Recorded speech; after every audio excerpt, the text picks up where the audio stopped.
gathered here today on this sad occasion to commemorate the death of Sayyidah Fatima, the daughter of our beloved Prophet, peace be upon him, and peace be upon the Ahlul Bayt. Even though her life was cut short, as we heard yesterday from in an articulate speech of her horrendous demise from our brother Ayan Kazmi, by the cruel tyrants and oppressors of her time, her story and her essence has still managed to reach us today, 1400 years later. Now, one might ponder on this last sentence and think about how is it that her message and her story has made it through the pages of history and it is still very much alive and thriving. One might also ponder over what and how the future of her message and her story might be, and how will it be able to make it through to our upcoming generations. Will her essence and story start to fade away, as it does with so many great personalities that have lived even amongst our times and have now seemed to only be mentioned in the history books and our classrooms? How have these few personalities, the Ahlul Bayt, stood the test of time? One of the few reasons we would come to our minds would be that their selflessness, their piety, their charity, and their sacrifice for Allah. These are all great virtues and values that we would love to enact passionately within our own lives, but somehow we seem to easily neglect in our everyday lives. So today, my talk will be focused on community building, one of the great unspoken teachings of the Ahlul Bayt. Community building is a field of practices directed towards the creation or enhancement of community among individuals within a regional area or with a common interest. The three topics I would like to talk about a little under community building is how have we as a community been successful in the past? What are some of the great achievements of our community today? And lastly, touch upon the challenges that we face together in the future. So let's begin with a salawat of the loudest of your voices.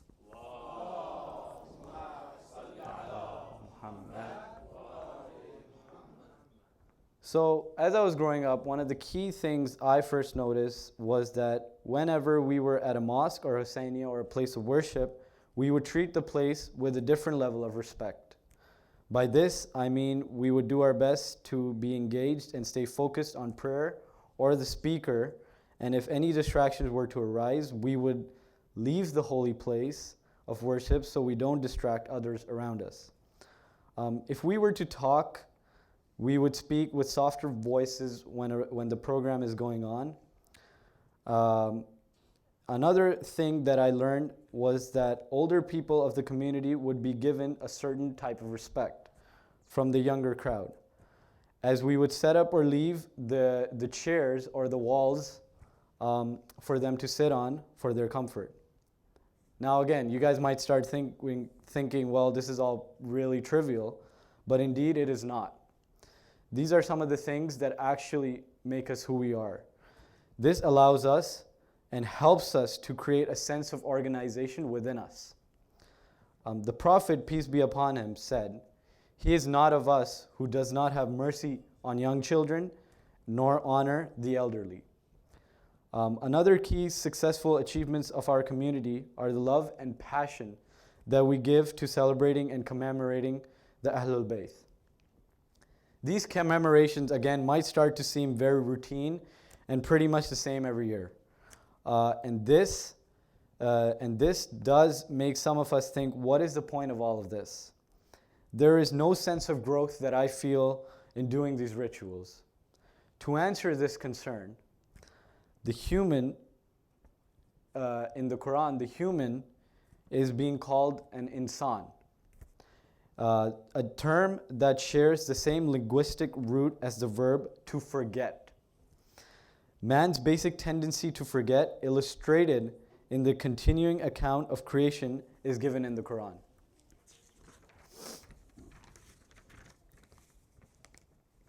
So the shortcoming built within the human being can only be overcome by routinely reminding and practicing these rituals that have been passed on to us generation by generation. Sayyidah Fatima also beautifully sums this up by saying, God provided the daily prayer to make you pure from pride. I also do not recommend to blindly practice them, but as we learn to practice them, we also have to ask questions as to what is the significance of practicing them. The second concern as to feeling a sense of growth and achievement is also very important. And this can be reached by building relations with the different diverse members of our community and hearing and learning from their experiences. Conclusively, these commemorations and gatherings are our strength and source of media of education about our beloved Ahlul Bayt, peace be upon them. So another thing I witnessed myself within our community is the sense of giving in the name of Allah and Ahlul Bayt. Sayyidah Fatima eloquently says, God prescribed charity for purification of the soul and for the increase of sustenance. Now one might think I'm only referring to monetary donations or charity. While those are very important and a very high level of good, one can bring to our community, but here I am referring to our time to this community as well. How can we give time in our busy lives that we must go to school, we must then go to university, and then from university we must end up in the workforce?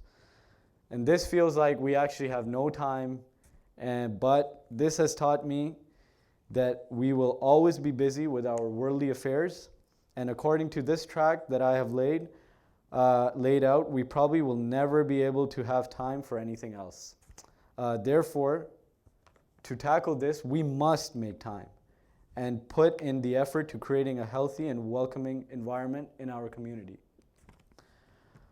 And then, so another thing I also learned when I came here to Canada was that they always speak about strength through diversity. And this is my next point here. And when you look around the room, all you see is diversity.